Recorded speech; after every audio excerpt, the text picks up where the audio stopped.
Clicking it, stand by. Clicking it, stand by. We are hot now. I'm Sam Nestler. I'm supposed to look at this camera. This one? Sam? No, This the other one. one. That one. This one. Now am I looking at you guys? Welcome to DLLS. Let's start the show.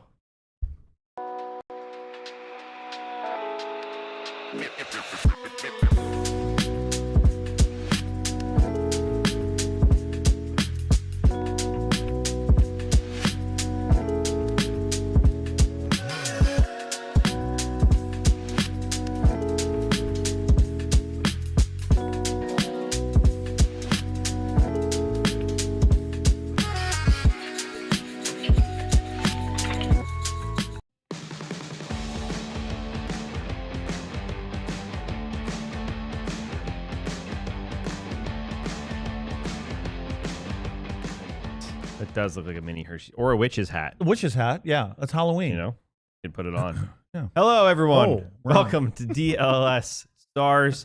Sam Nestler, Craig Ludwig, Sean Shapiro is here with us. Ryan V over there, Corporal, Private, whatever you want to call him, on the controls. Before we jump into what will be a chaotic show, once again, let's talk about the DLLS Diehard sale that is going on right now. There are two special membership options you can get through. One, $36 intro offer, which is a massive discount over the regular offer. You get a free limited edition Diehard shirt, all the core Diehard perks, which you know is 20% off events, merch, premium content, access to all of the articles, as well as ad-free when you are reading the articles, and the Discord. If you missed it yesterday, we used the Discord for a lot of our questions. So plenty of access there. And then the other way is the $59 hat offer for Branded Bill's Diehard hat. Look at this. We got one right here, right in front of me. Brandon Bill's hat. We're also going to talk about Brandon Bill's. Les is going to in about 15 minutes. That is the other option. So make sure you go check out the DLLS Diehard sale at alldls.com. We're here, guys. Wouldn't it be nice if one of those hats was in a Stars color? Yes, or if we got them. Think they're working on that? Get them for free. Have we kicked the door in on that yet? I think we tried with Ben, but he didn't like it. So before we talk about some of the things we plan to talk about, I want to ask you why you're so dressed up today. Oh, well, we have a U18 game.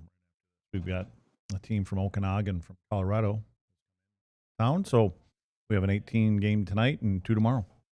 How are you feeling about them? TBD. Fair enough. We had a good first weekend, and then the bottom fell out last weekend. So we'll find out. All right, Sean, I'm going to ask you first. This is an open-ended conversation here, the first step. I just want to talk about what we skipped yesterday, which is preseason is about to end. Last preseason game tomorrow. Goodness. I know. That's the best part.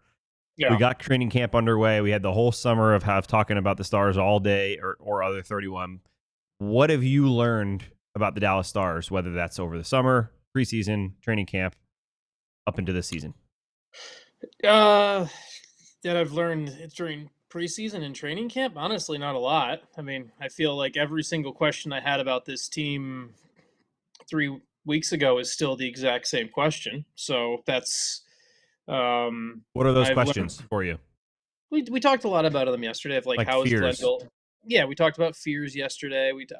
How is Glenn Gulletson going to handle the decision making on the fly? How is he going to manage games when they actually matter? Nothing we can learn from preseason.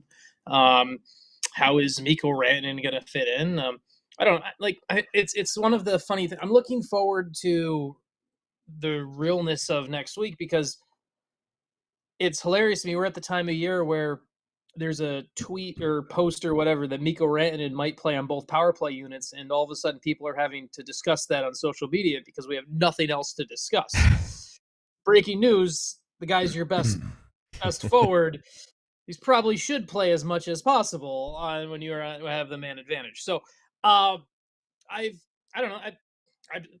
Antoine Bibeau still has a chance of playing pro hockey. I learned that. Yep. Not that anyone cares about that, but that's something I've learned. He's been. I thought I would have thought he was only here to fill a camp roster. I don't know. Maybe all of a sudden, Sam. Maybe all of a sudden he is playing his way into the AHL conversation for Texas on a signing to be the number 3 guy. But yeah, it's all the questions I had 3 weeks ago are the same. Just the only new one that developed is the whole Jamie Benn thing we talked about.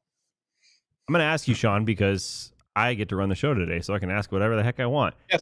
I care about that question, so why don't you give your opinion on the goalie situation in Texas? Because it's not as maybe confirmed as we think. We know Remy Poirier is probably the one, but what's going on behind him there? Yeah, because we got you're kind of expect Remy Poirier. You got Ben Cross down there, and they're both in the kind of in Arno Tiefensee, right? You've got the you kind of have the three guys. So these are and Arno is the most interesting one to me from a long term build of maybe in 3 to 4 years he could be a backup to Jake Ottinger. But do you have, and kind of we're answering questions with questions, but do any of those guys, would you feel safe if Lud's talked about the goalie injury situation, right? Like if Jake Ottinger or Casey DeSmith got hurt, would you feel confident with Remy Poirier playing an NHL game tomorrow? I've seen a little bit to like, but I don't know if I'd like that. And so if you're the Stars, do you consider giving Antoine Bibeau an AHL deal to, probably not an NHL deal, you probably don't take a roster spot, but you probably look at the AHL deal type thing where, hey, we'd sign you to an AHL deal with the caveat if we needed you, we could sign you in an NHL deal mid-season because it always supersedes. So, it's an interesting thing because it goes back to, it's wonderful synergy, Sam, that we didn't plan. It goes back to Lud's biggest fear from yesterday. What if a goalie gets hurt? Do you have another guy who can play a game to help cover that time? And I don't know if they do. So, Luds, I still haven't figured out. What do you need to know? What have you learned about the Dallas Stars, either over the summer or in the first few weeks here? I guess I've learned that I still don't know what they're doing in their top six.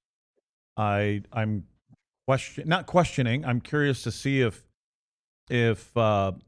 Nils is going to continue to be a top four in the back end. I'm also curious to see who plays tomorrow night. I mean, I want to see Petro play again. You know, I mean, how many has he gotten? 1 game or 2 games? Because it seems like I only remember 1. I'd have to look it up. I want to say it might be 1. Okay. Yep. And that he has played 3 games, Alexander. Oh, wow. Petro's played 3 games? 3 games. I'm looking at the preseason stats right now as we speak. He's played 3 games, and the rudimentary nature of preseason stats are as he is an assist in 4 penalty minutes. That's all I can tell you data-wise.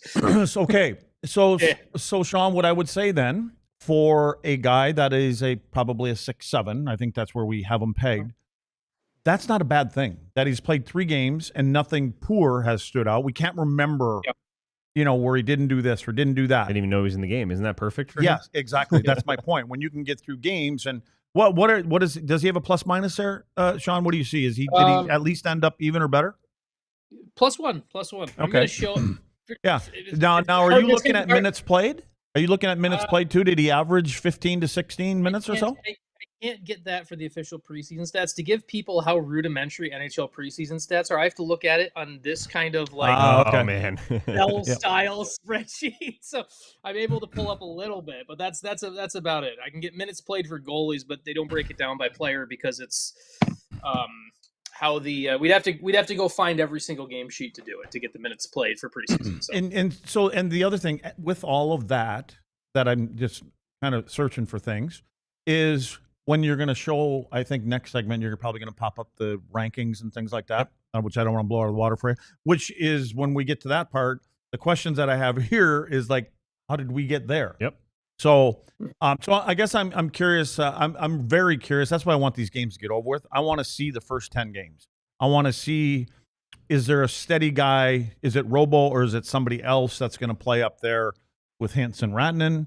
I want to see some continuity, and I'm curious to see how the coaches.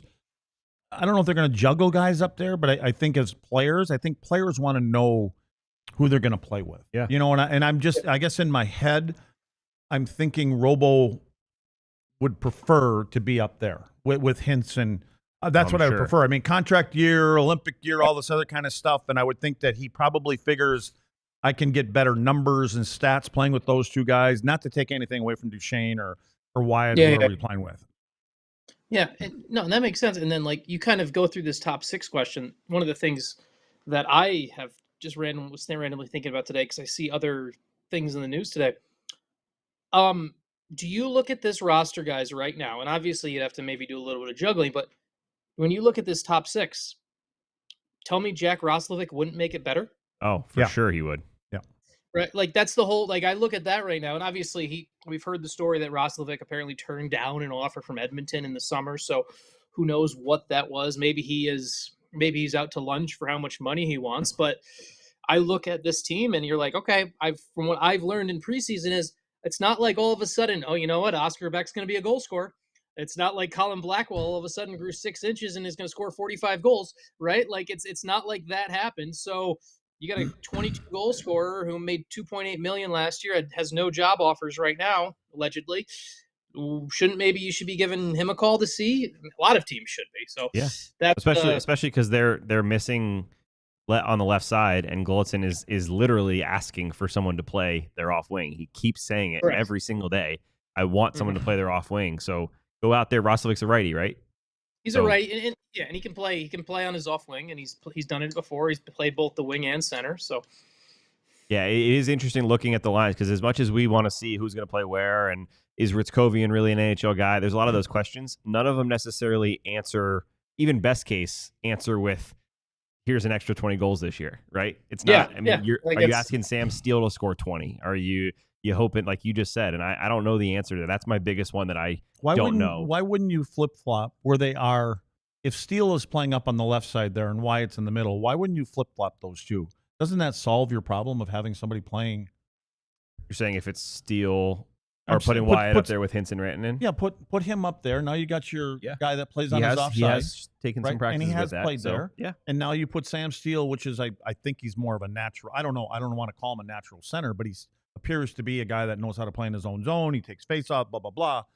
To me, and I guess I'm still going back to, is Sam Steele a top 6 guy? You know, and I think that's a great question. Are we expecting? But Steele does add something to whoever he plays with, right? He adds that element. Yeah, he's a. I think Sam Steele is a. I think the thing with Sam Steele is I think at this point in his career he's a top 6 guy on a middling team.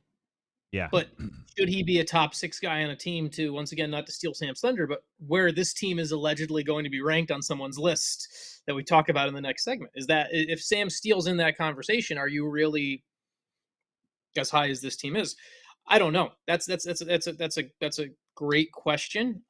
Because like Sam Steele has first round talent. He was a first round pick for a reason, and there's some subtle skill sets that come out more often than I think we give him credit for. But at the same time, there's a reason that while it was a nice value play by the Stars when he wasn't qualified by Minnesota and such, there's a reason that he wasn't qualified by Minnesota. There's a reason why he didn't have the stick around, because he's become that reliable middle guy, and you need reliable middle 6 guys to win. As Luds, you know, you had a bunch of reliable middle 6 guys, but when you guys won a cup, those were on your 4th line, right? they weren't stealing playing time on the top line with Yuri and Mike Modano. So yeah, I go back to, I think he's a Blake Coleman kind of player. Yeah. But you know, and Blake Coleman, I think in a good lineup. Can he have that offense? Because Coleman was key because he was scoring. Blake is a 15 to 20 goals on a Stanley Cup team that has some. But Blake, when he was 9. He was in the middle 6. I mean, he was on a great checking line, and he has the ability to play up if you need him. And Blake's a great example of. I think he's still been good with Calgary, but you look at the perception of him when he was in Tampa, and he was this, and then he goes, and then he wins the cup. He gets that cup boost. Sorry, back-to-back cups. Gets that cup boost of money. Goes to Calgary, and he's still been a good player, but he's never really been able to live up to what someone signed like that was supposed to be. And he's lucky. Just, I think it's for Blake, it's a good perspective. He plays in a place with Huberdeau. He plays with a place with some other players that kind of overshadow the expectation of money than he would make, because he's a perfect example of Tampa Bay Lightning back-to-back cup champions. Blake Coleman is a great 3rd line player. Is he a guy you should be building around in the top 6? Probably not. And that's the reality in today's NHL. Yeah, and the interesting part with Wyatt, I said this before, but even today after practice, Golitzin was talking about Wyatt a little more. He called him interchangeable, which is, again, what I think. I think Wyatt's going to play all over this lineup. I think he's going to play on the left side of that top line. I think he's going to play center with different players. He might even play the left with Duchesne and Sagan sometimes. I think they look at him as one of their pivot guys. He called out Wyatt, he called out Sam Steele, and he called out Tyler Sagan as the guys he sees that can kind of be placed wherever. And I think that while we want the answer and fans want to see these lines and the way they're going to line up every game, I just don't think that's going to happen. I think we're going to see different lines. Maybe one of the trios in the bottom 6 stays similar, but I think we're going to see a lot of shuffling. But a lot of questions still ahead. Next on DLS, we will talk about the NHL.com power rankings and maybe why the Dallas Stars are a little bit too high. Speaking of high, whether you need snapbacks, truckers, fitteds, beanies, or tees, Brandon Bills has you covered with every performance and style. Looking for some gear to make your brand stand apart from the crowd? Brandon Bills has you covered with the best custom headwear. Start your order, and their dedicated team will help you create the exact custom apparel that you're looking for. They have a partnership with 40 colleges as a part of their campus collection, including TCU, Texas Tech, and Texas. So just head over to brandonbills.com and use code BBDLLS for 15% off your first order. Just make sure there's 2 B's, a D, and 2 L's, and then that last little S for 15% off your first order. I'm guessing that means you order again, you don't get the 15% off? Probably. Okay. Can you buy 2 hats and still get 15% off? I don't know. Didn't you know this? Why would I know this? I thought you're Brandon the one Bills. that sends out the ad reads. I'm told to send you what you're going to talk about. You talked about Brandon Bills for a minute. Good job. That's where I wanted to get to. John. Sam, which ad is it? Which ad read is it time for now? It's game time. Yeah, there we go. Yeah. Let's talk about That's game what time. I thought. Let's talk about game time. College football is back. It's been back for about a month now, but you can go to the games. And tomorrow, Saturday, probably go watch some college football with your buddies. It's more fun to be there. And Game Time is the app that gives you the advantage back to fans to go to more games, unlocking amazing tickets and experiences. It's incredible. It's incredibly easy to use, and the Game Time guarantee means you can trust you'll get 100% authentic and tickets on time and the best price. Plus, the fees are always included, so what you see is what you pay. Our pal Owen Newkirk, who is not here with us today, he has told me so many times about how wonderful his trip to the Red Sox was. And I am not kidding. Like, sometimes you make stuff up in an ad read. I am not kidding. Owen has talked way too much about how much he enjoyed the Red Sox game. Go enjoy a sporting event like he did with the family using Game Time. You just pick an upcoming event. You go through. It's an easy to use app. You can pick where you want to sit. You get to see the ticket prices, and you get exclusive discounts like the zone deals. You choose the section. Game Time selects the seats. You save. It's easy to find and buy college football tickets for every kind of event. So you also get a panoramic view. Sorry, I need to hit that there. So take the guesswork out of buying college football tickets Game Time. Download the Game Time app, create an account, and use code DLLS for $20 for your first purchase. Terms apply. Again, create an account and redeem code DLLS for $20 off. Tap, ticket, go. Download the Game Time app today. Game time. Nice. Sean, before we hit the power rankings, fans are very upset that you weren't around to answer your favorite Halloween candy yesterday. So why don't you go ahead and answer that? That would have been a cruel question to answer yesterday, because yesterday was Yom Kippur, and so I wasn't eating. So I was actually actively fasting yesterday when we were on the show. So I would not have been, I would have answered the question, but I would have been very cruel to talk about food at that time. So I'm actually glad I cut out 15 minutes earlier. Now you get it today. My favorite Halloween candy or your favorite candy? It was the question was Halloween candy, actually. Okay. My favorite candy is, I'm a big Reese's fan. I like Reese's a lot, but the one that no one ever gives out on Halloween is the Reese's Fast Break is my favorite candy bar. That's a great bar. Yeah, that is, but no one's ever giving that out on Halloween. Reese's Fast Break. Yeah. Got like the nougat in there too. Oh yeah. Yeah. That one over there. If That's a protein bar. Those suck. but yeah, I've regularly handed out candy on Halloween, actual Reese's. But if someone's giving out a Reese's Fast Break, then you're best house in the neighborhood. You're changing costumes and going back to that house if that's the case. Exactly. Yes. All right. Let's do NHL.com released their I think they call it the Super 16 power rankings. I think yesterday for the first time. So let's go ahead, Ryan. You want to pop that up? For audio listeners, I'm just going to read through these. We got 16, the New York Rangers, 15, Minnesota Wild, 14, Montreal Canadiens, 13, Ottawa Senators, 12, Los Angeles Kings, 11, Washington Capitals, 10, New Jersey Devils, 9, Toronto Maple Leafs, 8, Tampa Bay Lightning. Yes, correct. I still have not said Dallas. 7 Winnipeg Jets, 6 Florida Panthers, 5 Colorado Avalanche, 4 Edmonton Oilers, and then your top 3 Carolina Hurricanes, Dallas Stars at number 2, and number 1 the Vegas Golden Knights. Bloods, just have at it here. What's wrong? What's right? Well, I think the season hasn't started, so nothing's really wrong. I mean, what surprised me if I'm starting at the bottom of that list is Minnesota and Montreal in the top, in the top 16. They should be lower. Well, I get that they've improved. I get that Minnesota has a $138 million player on their team now. I don't know. Sean would know better. I'm wondering what they're going to do with their goaltender Gustafsson there. Although he's going to be that, that's fine. Montreal, they're knocking on the door of a playoff spot. I don't know if they're going to take that next step. Although they did bring in, they brought in a defenseman. They got the Calder guy, and they got Demidov and that. So I like Jersey. I think that for me, I'm surprised that they're things that we just got done talking about for 15 minutes that Dallas is number 2. And I'm not taking it away that they're bottom 5 or something like that, but I think there's just some question marks for us right now. I get Vegas for sure. I get Vegas, Carolina, Edmonton. You know what? I don't think they're as good as they were last year, but anytime you have the 2 best players on the planet that play together, you put them up there. So who would you put above Dallas, I guess is the question. Tampa. Okay. I think Tampa's. So they should be way above 8. I think yeah. Oh yeah. I don't think Tampa's. I think Tampa's at least a top 5 team. I would put Tampa ahead of Florida for sure. Okay. For me right now. Again, that's just right now. Especially losing their captain and Kachuk and all that kind of stuff. I think Tampa's going to win their division.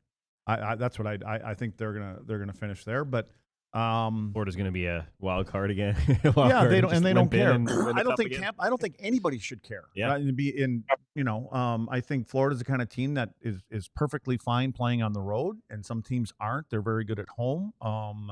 So I do think that I like where Ottawa is, and I could almost even flip flop Ottawa and Toronto because Ottawa has Toronto's number right now. Okay. But my whole thing is I'm not sold on Dallas being number 2, which doesn't mean Shabuzi, but yeah. I'm just saying, I don't know. Where do you think? Do you think, Sean, they're in a top 2 team? I would not have them top 2. The thing it's power rankings are such a weird subject to me because I don't know if people are voting on who they think is going to win the whole thing in Sean, June. Is there a criteria? Are there like bullet points or? No, I don't know how this one is done, but like lots of places will do power rankings, right? And so like some places will do them like technically, like some people vote like, oh, well, I think this is the team that's going to win it all in the end. And that's what power means to them. Some people are like, who's the best team right now? And so this list it's odd to me because I have Vegas being at the top makes sense to me based off what happened this summer. And if I kind of add the caveat of what happened with with Florida with the injury to Barkov and you knock him down a little bit, but it's kind of an odd list where some teams seem to be up high on this list based off what they did in the summer, Vegas. Others seem to be based off just, hey, here's what they were around the past couple of years. And so I'm fascinated, Sam. I don't know if I didn't read the article in depth. Sorry to anyone who wrote it, but I don't know what the criteria they were using on this because I think if you want to say Dallas is in the potential 5 to 6 cup contenders, I'm okay with saying that. But if you were to go into this season and say, hey, it's them and the Vegas Golden Knights, it's one of those 2 to win the cup, I would take the field, right? Like that would be so I'm curious of how that kind of works. It's also weird because do we really think, like, I know Florida, for example, lost Barkov, and that is a huge loss, right?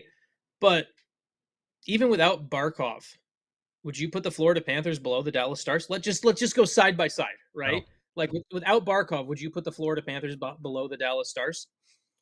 No. I wouldn't. So like So the interesting thing here, they don't have criteria. I was seeing if they had anything like here's how we did or anything. They did do, if you look at the article on NHL.com, they have total points. So you can see like how close Yeah. people are or whatever. Total points from last season? No, total points on how many people voted. From the voters. voters. Each one. Yeah. But the interesting one they have here is they do have, here's how we rank them at the bottom, each person's individual one. So there's a few people that have Dallas 1. The lowest that the Stars are here, I believe, is 7. Okay. 8 by one person. Adam Kimmelman has them as 8. So, well, you know what? I mean, you have Mikko Rantanen, right? There's a possible 100-point guy, right? You have Ottinger, which are we putting Otter in the top 3 or are we putting him in the top 5? I think we said he was 5 to 6, right, Sean? Okay. Yeah. 5 to 10, depending on how others. Not top 3. But yeah. Okay, and then you have Robo. I mean, I think people are looking at Jason Robertson saying he's a 40-goal guy, somewhere in that neighborhood. So, I mean, if that's what you're basing that stuff on, but I think there's more to it than that. And then Miro, and I think where Thomas Harley's going to go. So, I mean, I would say I don't know. Is there a better top 3 defensemen in the league than what Dallas has? Top 3, and I'm putting Essa in there, obviously. Yeah. Miro, Heiskanen, and then Thomas. So, are there other teams that have the best? Because I think that's a good top 3. Yeah. No, it was the whole point I made yesterday when we were talking about, like, when you were just talking top 2 yesterday, is there any team you would trade Dallas's top 2 defensemen for the other 2, like, straight up? And I think I just talked myself to put him in the top 4 or 5 where I didn't think they were. Yeah. But again, that there's a lot of that chemistry that has to happen too. So, well, and is that Sean? Go ahead. It's also an interesting conversation when it comes to kind of team strength and everything, and a hockey concept that I've been trying to think about myself of, is hockey and I've talked to my pal Dmitry Filipovich about this quite a bit, is hockey a weak link sport or a strong link sport, right? And for those listening at home and everything like that, what I mean by that, basketball is clearly a strong link sport. You go as far as your best players take you in basketball. Right. Football is more of a weak link sport because of the expanse and everything like that. Your strong players can take you places, but you can be the Cincinnati Bengals with that defense and you'll never win anything, right? So wait, Sean, you said it goes as far as the best players take you. How many best players do you need to fit into that category? Because last year we saw like Mikko and Otter. Did they take them as far as they could go? Because there's only 2 of them? Yeah, no, but where my point was going, this was basketball is clearly a strong link sport. That's what I was saying. Basketball is clearly a strong link sport. Football is probably a little bit more of a weak link sport, right? Hockey is always kind of one of those arguments that I've always struggled in my head, because I think hockey is more of a weak link sport in the regular season. I think you get to the playoffs by having the depth that gets you there, right? And then it becomes a strong link sport once you hit the playoffs, because Luds, think about the cups you won, right? You guys all got there as a group, but in the end, in game 6, who's setting up the game-winning goal in Buffalo in overtime? Yuri Lettinen's winning puck battles. Brett Hull's there to finish. Mike Modano's having a great game. I think it's very much Dave Reed, Guy Carbonneau. Yeah, you know what I'm saying? You had 9 Hall of Famers on that team. I think, is that what it was? Something like that. Like, it was hell of a team. Anyone who needs time to go watch that team play. It was damn fun to watch. So, anywho, it's. The Stars, though, like, you look at this and this power ranking, and you look at kind of how the teams are built and depth and this, that, and the other. This is where I run into an odd part of this. Vegas and Dallas are right there 1 and 2. Do you really and you're going to say, oh, Dallas is up there number 2 because of Jake Ottinger or because of their goaltending and everything like that. Do you really trust Aiden Hill and maybe Carter Hart, based off what recent news is, to make Vegas' goaltending worth number 1? I don't know what to even expect of Vegas, because what if Marner goes there and you don't like Vegas? What if Marner goes there and it doesn't work? I don't know how it's not gonna. But we didn't know how Nashville was. Wasn't going to work. If Marner was just a one-dimensional player, I could, hey, hit or miss. But he's not. He plays at both ends of the rink. I mean, we've talked about this. He's a very responsible defensively, and I like that team. I don't like their decoy. Are they the like best team in the NHL? No, Preseason. I don't put them there. Okay, I don't put that team there either. Team? Huh? Who's the best team in the NHL? I know it's hard because it's preseason, right? Well, this is all nonsense. But listen, even missing 2 guys right now, I'm still going to put Florida up there. Okay. I mean, I proven it. like Florida up there, and I do like Tampa Bay. I think Tampa Bay, if they're healthy and I think they're agitated. I think they're with newly signed yeah. head coach, secretly signed head coach. Well, not newly. He's been, No, I just mean it just was. Well, They just kind of re-signed him and was- didn't tell anybody. yeah, but that I didn't want to. Well, I couldn't. No, say I'm not anything. saying Oh, you. not me. I'm saying Okay. the media didn't even know. Like it was just like Well, that's the way he because they wants announced that. it today with Knobloch, and then they were just like, oh, by the way, also John Cooper has some sort of deal that Yeah, just the best. nobody knows. Is he the longest tenured guy? Obviously, he has to be. Yeah. No, Yeah. and he can coach anywhere he wants. So, Yeah. I just think that Tampa Bay, if you saw highlights last night of that game between them and Florida, Fantastic. there's a purpose to the Tampa Bay Lightning this year. I think there really is. I think they're tired of what's going on up the road from there. And then obviously maybe missing a couple of key players gives them a little bit more get up and go. So anyways, I might even have both Florida teams up there right now. Yeah. I don't know. Yeah. All right. Next up on DLS, we're going to talk about the Dallas Stars. Yeah, shocker, I know. We're going to talk about the Diehard sale now. That one. Yeah. Yeah. Okay. I just want to be clear. I Really didn't hit wanna it step hard. on your toes. Really hit it hard. Our latest Diehard sale is in full swing, and fans now have 2 ways to join. There goes my candy. You can get in for just $36 with a limited edition shirt, or you can step up and grab a limited Branded Bills Diehard hat for $59 before they sell out. Maybe you've had your eyes on one of our great t-shirts or my cough drops, like the Finnish Mafia, the Otter shirt, maybe the 16-bit Wyatt Johnston shirt, or the Miko Moose shirt. You can pick whichever one you want as a free t-shirt when you sign up to be a Diehard. Or you can really go big and get your hands on Branded Bill's Diehard hat. They're limited, so hurry on the hats. Once they're gone, they're gone. Either way, you can get all the Diehard perks, premium content, including excellent written articles by these 2 guys, the Stars, the Cowboys, Mavericks, and Rangers, event and merch discounts, the members-only Discord, and more. Join now and become a Diehard at alldlls.com/intro. Nicely done. Thanks, Luds. Also, you could be a diehard, and then I think Sean won. Sean, you want to go? No. You got something? No, you can go. You can go. Okay. You can go. Also, on top of being diehard, if you want to take it to the next level, you could join the YouTube Supporters Club. The Supporters Club is for true sicko level stuff only, for the real ones. So don't be joining it unless you're a real one. What is the Supporters Club? It is the next level membership here at DLS. You get exclusive benefits like all of those emojis that are down in the corner of your screen right now, and a specific badge on the chat that pops so we can see your question and comment first. And more importantly, all the other people. We had thousands of people in our post-game shows last spring. So we lose comments pretty quickly. We can't catch them. Thousands of people? We had thousands of people in Are you those adding post-game. them all up, or you at a No, time? on one show. Yeah, we had, That was the I don't know, one of those ones. But while that's going on, you can see your badge will pop so we can see your questions first. You also get exclusive behind-the-scenes videos, which we'll do here every so often. So make sure you join the Supporters Club now. All right, we're going to get into some stuff about tomorrow's preseason game and things like that. But first, I wanted to show Jake Ottinger sporting a new mask today. The cool thing about this one, let's show it here, Ryan. Super cool mask. It's very different, Sean, is the first thing I noticed. Jake normally doesn't have a lot of color. It's usually very matte, kind of a lot of white on this. This one is not matte. It's very shiny, and it's super green, as you can see. The whole thing's basically that color. The thing I liked most is that he went away from the cuddly otter. Yeah. Kind of like we did Tried with to make our a mean otter. Yeah, with our shirt. We didn't want a cuddly otter. We made that cool otter shirt. He went with the 12 or 6 pack, just absolutely ridiculously testosterone out otter, who also, if you look closely, must have morphed with a Godzilla with the tail and everything like that. He's grabbing on the top. There is the, what do they call it? The reunion tower ball or whatever it's called. That's over here downtown. Over here, Reunion Arena? Yep, that's on Now, the top why would there. you do that?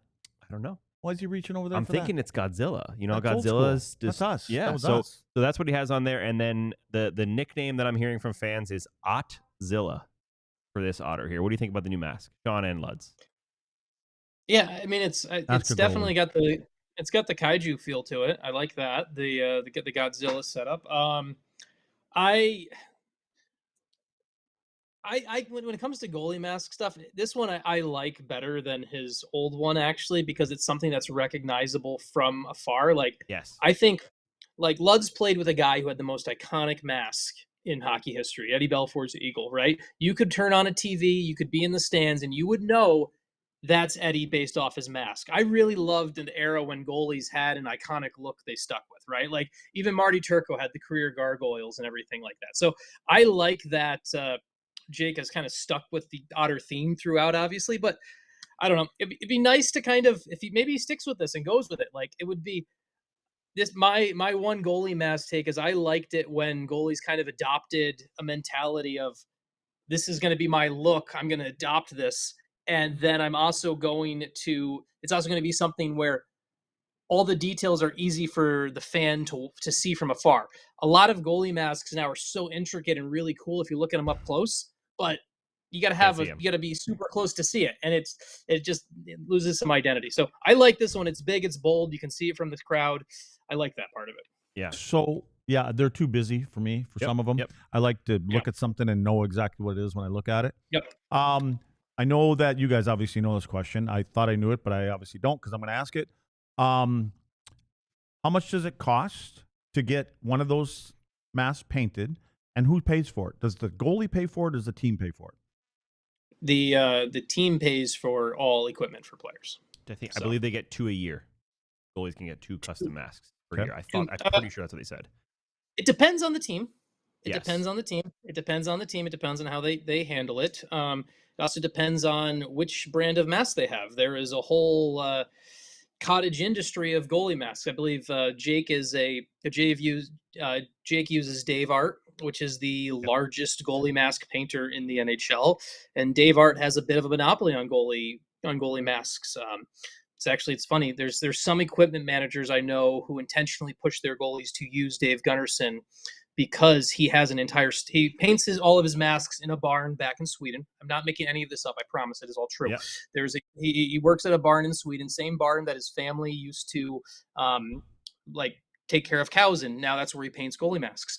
And so they will, if you're a Bauer guy like Jake is, there's another couple of their mask companies that way too. Dave Gunnarsson has all of those masks in stock in Sweden, so he can just paint those masks directly and then send them over pre-painted. So Jake gets it that way. It's not like Jake has to get his mask then send it to Sweden. It comes direct. That's why a lot of equipment. There's a couple other smaller mask artists. Sylvie, for example, in Montreal, she does Andrei Vasilevsky's mask. Andrei Vasilevsky refuses to send his mask to Sweden and work with Dave Art. He really likes what Sylvie does. Sylvie, I'm forgetting her last name, French woman right outside Montreal. She and her partner do all the masks for Vasilevsky and about 5 or 6 other goalies. She does Vasilevsky's masks. To get to the story, these mask paint jobs typically cost anywhere from about $3,000 to $6,000 per paint job for the NHL level mask of it. The team is paying for that. The more in a job for an OHL team, for a goalie at a lower level, things like that, not as intricate as the NHL designs, maybe only one color. How many colors go into it? How intricate the design? All of that stuff goes into figuring out the price. It's very much like, it's just like ordering a custom, like if you're going to say, hey, I want someone to come paint my house, and they would say, okay, well, if you want your house painted one color in every room, that's a pretty easy quotable job. But hey, I want 15 different rooms, 15 different colors, these different designs, it's going to cost you a lot more. It's similar to that with the goalie mask. Then how much does it cost to outfit a goalie? Like when you're going through top to bottom. I think a blocker is $1,000 now. Yeah, I mean, you're looking at an NHL level blocker and catcher are probably swinging around $500 a piece right now. Honest, so that's probably around $500 each. Leg pads are probably going to be around. Does the goalie go through more than one a year? Depends on the goalie. Yeah. Now Jake is also, to be clear on something for Jake. Jake's stuff doesn't really cost as much for the Stars because Jake is a Bauer athlete, and Jake was one of the young goalies that Bauer signed early in their career to try to work towards their larger marketing plan. Bauer's big push into goaltending space and really kind of big thing was they signed Vasilevsky before anyone else did, and then Vasilevsky became what Vasilevsky did wearing Bauer pads, and so there's a couple of young goalies that Bauer invested in early. Jake Ottinger was one. Sebastian Cossa was one in Detroit, even though he's yet to kind of really percolate as a top goalie prospect in the NHL yet. And so for Jake, as one of the top Bauer reps, Bauer is going to basically make sure Jake is in as many Bauer pads as he wants. So as many people as possible go and buy Bauer gear. On the flip side, Connor Hellebuck is a big user of True pads, which are made by the LaFay family right outside Montreal. And so Hellebuck is going to get an entire kind of rolling inventory of pads from True whenever he wants. He actually helped design the skates that a lot of the goalies wear that True made. He actually was a big part of that. So yeah, Jake is an extreme example of Bauer is going to keep outfitting him. When he wants new pads, Bauer's going to do it, and it's not going to be a problem. Yeah, what's interesting, I just saw a comment on the bottom there from someone about Jake's going to get a USA helmet. That was mask. Matthew Frank. Yeah, Matthew Frank. But so that's going to be a very cool one to see as well. I'm sure that'll be pretty unique. But two things on Jake's mask that I learned today.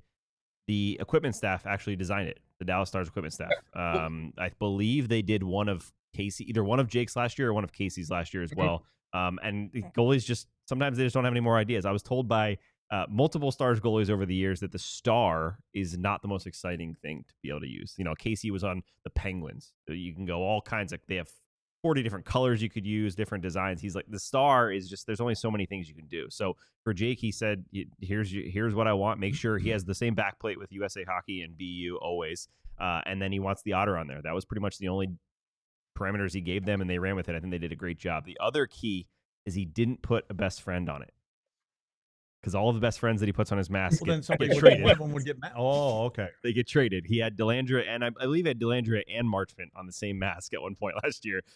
So it might not matter, but he's not taking any chances putting one of his friends on the side of the mask.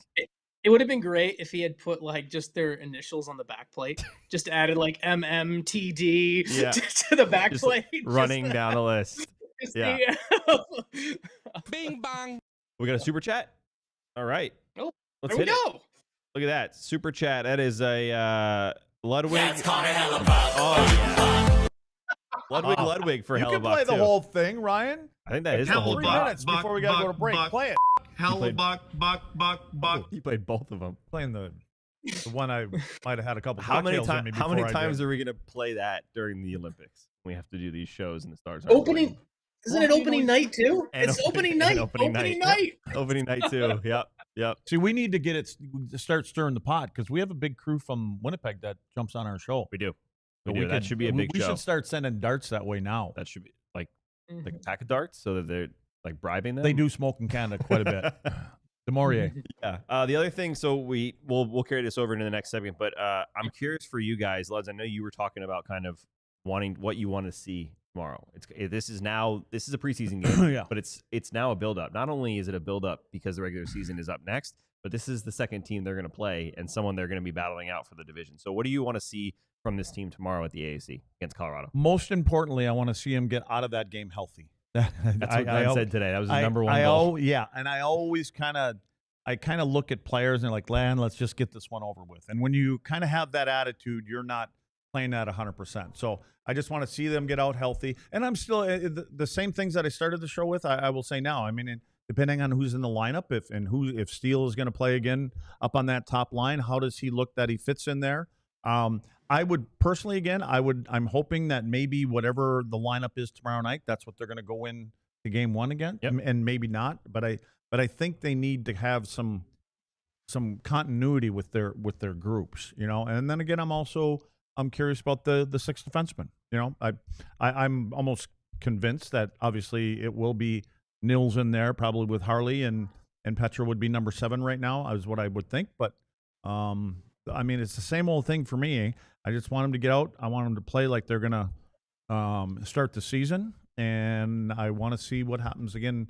I'm always curious about who's going to end up on that. I'm guessing we're thinking that Miro's going to be picking up the number 1 power play unit versus Thomas. They've been rotating, but the last 4 or 5 days it's been Miro on power play. I think that's the way they're leaning now. So, but that's more stuff that I'm anxious to see for the regular season. Yeah, the funny thing is when you look at the lineup, like the lines, obviously some days there's just someone's not at practice or they're just trying something different. But when you look at the lines from today, it doesn't really answer who's going to play tomorrow. And I asked Glenn straight up. I said, "Hey, have you decided?" Because he had said originally they want all the people we're talking about, Ernie, Ritzkovian, Huru, Kolyachonok, everyone that's kind of on the bubble, he wanted to get at least one more game. That was before their last game. So if that's the case, before last game. Yeah, okay. So if that's the case, Ernie, Huru, and Kolyachonok didn't play that game.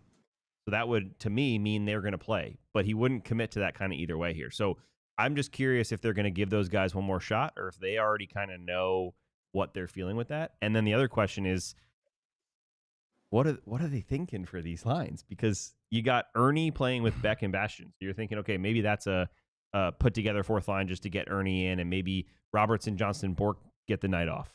Or if Kolyachonok goes with Petro or Lavushkin, when you say you're talking about gets a night off tomorrow. Okay. Yeah, I just don't know. The reason I'm bringing this up is because we have no clue who's going to play tomorrow. We know that most of the big guys are going to play, but I haven't gotten a commitment either way from players. Players don't even know who's playing. At least they're not telling me. So I'm not sure who's going to play in terms of anyone that's still on the bubble, or if we already know, hey, 13 forwards is Justin Ritzkovian, and that's kind of how we're going to move. And then Kolyachonok is one where he has to clear waivers if he does. So is he in Texas in a few days, or is he on a different NHL team because he didn't clear waivers? It's kind of, there's a lot of questions before tomorrow for me.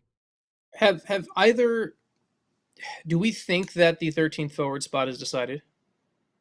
Do we think right now, you think it? Do you think it's decided? I don't. I'm saying I'm not pretending to know the answer. 13th forward.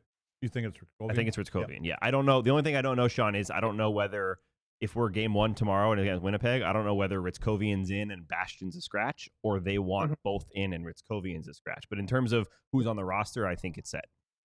Okay. And then do we think, and then this is where the other part of the other question goes to for me on this, and it's just how we'll see how this lineup goes.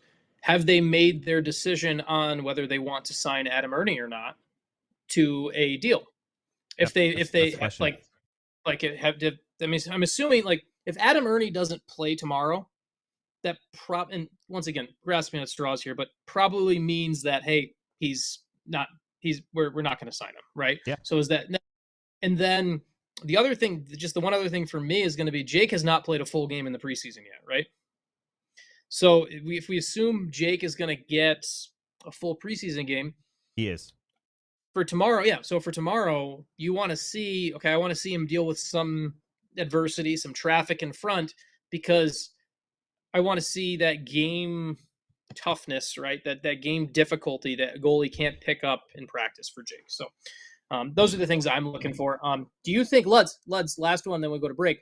Do you think either of the defensemen who are in that 7 and 8 spot right now, do you think either of them have played well enough where another team would say, hey, I'm going to claim them on waivers? I would answer that, but Ryan wants to go to a break. John, I'll answer it as soon as I come back. And we're going to talk about Petrovic a little bit. But I might forget it by the time we get back. You may have to repeat it. Let's hit the break right now. Sounds good. Sean, you still get to talk, so it works out well. Perfect. Let's talk about being a diehard and the DLLS game takeover, which I believe is already sold out. So if I'm telling you about this right now, it's kind of a cruel twist of fate where I'm sorry, this is a cool thing other people are doing, but you cannot because other people. It's already sold out. You would know earlier about it if you were a diehard. You would know early, yes. You would know earlier if you were a diehard, which you can do by scanning this button right here. Scan that, and then you can become a diehard. And you get a lot of cool stuff. You get a free shirt. You get to join the Diehard community, which is mostly online, but now going to be in person on December 7th, right? Yep. Is that the date, Sam? Okay. And if we're lucky and I can convince GM Ben, he'll buy me a flight down, and I'll be there as well. So putting that out there in public, because you shoot your shot, why not? And he was in a good mood this morning. He was in the good mood. You should text him now. Yeah. So become a diehard. He should be here for the Hooters event. That's what he's talking about. Takeover. Oh, yeah. I wasn't paying attention. No, shocker. Okay. Yeah. I was thinking, I can see Hooters in the reflection of the window here. That's why I keep on. As Lud said, some of them Hooters. That's somebody up on the balcony. Never mind. Become a diehard. Great deal. Join a great community. Yes, and the key right now for being a diehard is you can do it so for $36, which is a huge discount, or $59 and get yourself one of these branded Bills hats. So great time to become a diehard. I have something to talk about, but I don't have enough time to talk about it. So I'm just going to keep talking about being a diehard. Luds, if you're a diehard, you also can join the Discord, which is where we get a lot of our questions. And we're going to try to bring back Lud's damn Discord because that was fun when things get crazy. I can't believe, I think we only did one of them over the summer. which with all the long Buffalo Sabres type of days, I'm shocked we didn't try to implement more of that. But become a diehard, alldls.com. Make sure you do it before the season starts while the intro offer is on the table. All right. Answer his question. Yeah, what was it again? Ask it again. Have either of the defensemen? Have we got? Is it Kolchenyuk? How do we pronounce the last name? Kolyachonok. Vladislav Kolyachonok. Kolyachonok. Okay. Have No. either Kolyachonok? He will not be on the roster. No, not my point. Have either him or Petrovic done enough to be claimed by another team? If you're another team, have either of them done enough to make a waiver claim for them? That's my question. For one of those two guys? Yes. No. Okay. In my opinion, I wouldn't look if I watched both of those two play. But again, when I talk about Petro, I think he comes out of the game and there's no blood on his hands, and that's a good number 6, number 7. For Nils, but isn't there a need for that? Yes. Like but I'm saying other teams. Like that's when Sean's saying like if they were. But if you don't know him, nothing's going to jump off the page. This organization knows what they get with him. So, but for Nils, I don't know if I'm jumping at that, Sean. I think he's probably the one we're thinking about the most, I think. But I just, I want him to succeed. I want him to be given a chance and all this other stuff. But to play in the top 4 against, and especially when you get on the road. Yeah. And now you're going to be in the top 4 and you're going to get matchup, complications at times. There's times that I think that Petro would be better on the road against maybe a tougher matchup here and there, only because of size, and he understands where to be in his own zone, to play in front of the net, things like that. Yeah, and I will say one thing I asked Glenn Goldson today, I was very direct today. My goal was to get answers. I got none of them, but I tried. The key that he did kind of say, and the way he answered, I asked about Petro. I said, hey, how do you balance it? Like, you have this guy who you can... Were you baiting him? Were you kind of? Okay. You can send him to the AHL, right? You know that he can come up in the playoffs and be great, but he's also a veteran guy at this point. So is he going to, is it going to hurt him to come up here and sit for 6 games in a row, whatever? And the answer was actually, he said, I'm not going to let anyone rot on the vine. Meaning he doesn't want anybody. That doesn't mean that he's going to be on the lineup. No, I'm just saying if he's up with the NHL team, he's not sitting for 5 straight games. Right. Same goes for the forwards. Which means he could be sending them back to play. But personally, I think Petrovic is on this NHL roster. My opinion, I think Petro is going to be on the NHL roster, and he's going to play every 3rd to 5th game. If not, and then hopefully he doesn't just play one game. Correct. He should come in, and he deserves. I think the way we look at it always is if Nils needs a break, Petro can come in. But also, if Petro comes in and plays well, he deserves to stay, and that's the key that I think Golitson's going to give him the chance to prove. Hey, if I'm better, it doesn't matter that this guy got a game off. Let's not just immediately throw Petro back into the locker room and tell him to sit out, right? And also on top of that, no one stays healthy all season. That's the other thing. That it's always funny when we go through these discussions early in the season. People are like, oh, this guy's going to be out. This guy's going to be out. On this team, 4 guys played 82 games last year? No one stays healthy. No one. Yeah. It's a pretty damn physical sport that beats the hell out of you. So you're going to need your depth. So. And listen, for me, if they're both even coming down the stretch, you know who I'm playing in game 1 of the playoffs? Yeah.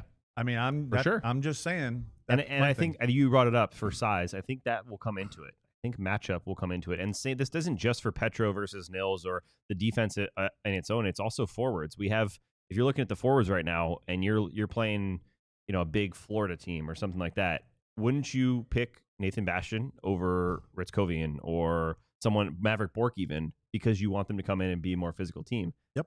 And that's the luxury this team might actually have this year. We don't know who's going to be filling the net and who might be in the top 6. What we do know is they have more of those guys than they did last year. And I think Golitson's going to be smart with it, and he's going to play. He talks about the schedule all the time. He's like, the schedule is going to determine the lineup because we're either going to be in a grind and we're going to need fresh bodies. We're going to be playing really physical teams on a road trip, and we're going to need bigger bodies, or we're going to have guys beat up, as Sean just said, beat up, sick, coming off of the Olympics that have maybe need a break. There's so many things that go into how this lineup's going to go, which is why I keep saying I think we just need to accept that it's going to be a variety, and that's okay. That means you have depth. That means you're a Stanley Cup contender or at least a playoff team. Hey, Luds, I wanted to pick your brain on this. When you are a team that is in theory, the second best team in the NHL, according to one ranking we looked at earlier, shouldn't you just set your lineup and force the other team to adjust to you? Yeah. Like, right? Like that's that's the spot that I always. It's kind of like the system. It's kind of like the systems that you go into games with in playoffs and like that. Yeah. Here's who we are. You already know who we are. Try to beat us. Yeah. You know what I mean? Yeah, you got little tweaks and things like that. But yeah, that you should be the one that let them adjust to us. Let's see what they can do, you know. But you have to be able to believe. And I don't know if they're that team right now because of new parts and not as many parts and an injury here or there. So that's why I look at a Tampa Bay and I look at a Florida, even with their injuries in Florida. That's still a damn good team. Yep. I mean, that's a team that can.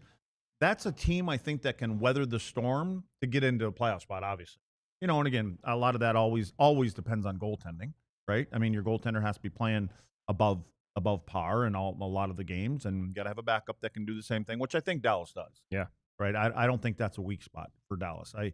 There's just little pockets here that we'll see how. And again, I like Gully kind of keeping the door open, so to speak.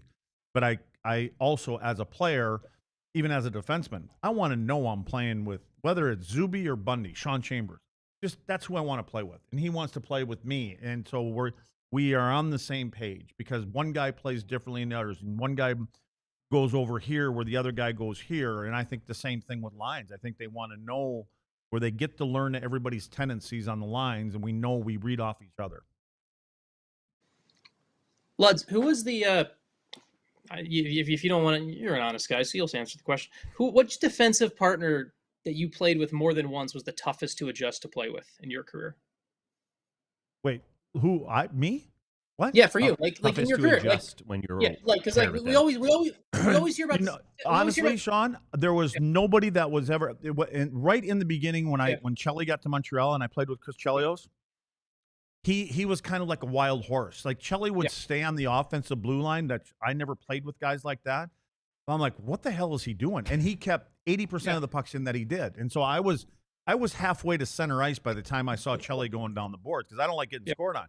But I just think that I just was a certain kind of player that I knew it didn't matter. I could be playing with the guy sitting next to me here, and I'm giving him the puck. Getting the puck out. Yeah, he's going to call wall. Sam just yells wall. But I knew that my first play was give it to somebody closest to me and then defend. So it was easy for me. I think the way that I played, I'm sure I would, and I didn't play much with Sid, but I'm thinking if I did play with Daryl Sador, I mean, he was a lefty, played the left side. That would have drove me nuts because I never knew where Sid was going. I don't think half the people did know, but otherwise it was easy. I think it was always easier for me. And I think the guys knew that played with me. They're like, I know what he's doing. He's either going up the wall there or he's giving it to me right away. It's just simple. John, let's have a company meeting real quick. Are you on the show tomorrow? No, not tomorrow. Okay, so somehow, after allowing Sam to host with Luds and Sean and Robert, then Luds and Sean, somehow Luds tomorrow it's just me and you in studio, pregame and postgame, and even worse than that, I am going to the game as a fan with Katie and her parents. So I'm not even going to sleep tonight. So it's going to be chaos for the final preseason game tomorrow. We have a 5:00 game. So pregame or are you going to be here for the pregame show? Pregame show 4:15, I believe, Ryan. Yes. Yes, 4:15 tomorrow. 4:15 pregame. That's on time. I'll be here and then I'll walk over to the AAC. Probably pull the Owen. I don't have a scooter. I don't have a scooter, so I can't get there as fast. I will walk and I will take my dang time, Ryan. Don't you be on me. But we'll have a post-game show after that. And then the best part about that is when we get to the end of the beginning of the post-game show, the preseason will be over. Yes. And we can talk about things that actually matter. We'll talk about the game a little bit, but Owen's not here. So we should celebrate that by doing one segment. Chances, I'm not going to recap the game. We're going to talk about one thing and then we're going to move on. No scoring chances? You may have convinced me to come on the show tomorrow. See? Just because yeah, I get to. So you can just take the show off the rails. Sean, come on the show. Any of you diehards, you want to come on the show? Just come on the show. It's a free for all. We're gonna have a good time. We'll have a couple. Let's do it. Hey, Ryan is cringing. We can do it right now in 1 minute if you want. Our pregame show. Why can't we do it remotely? Are our cords here long enough to stretch to Hooters? Cords? Don't we have cords? Yeah. You want these wires to stretch down to Hooters so we can do the show down there tomorrow. Well, it's right out the front door. Yeah, maybe we can go out the window with them. Let's bring Hooters here. Or we bring Hooters here. Luds did say we could bring some of them Hooters here is what he told me. So we could do that. But because I'm terrified of going to overtime, I'm going to sign off right now. For Ryan behind the controls, for Sean Shapiro out there in Michigan. Sean, have a good weekend. For Craig Ludwig, Sam Nestler, we will see you tomorrow, 4:15 pregame. Stars Avs, last preseason game of the year. Everybody celebrate. Have a fantastic Friday night, everybody. Sign us out. We all silly like the mayor.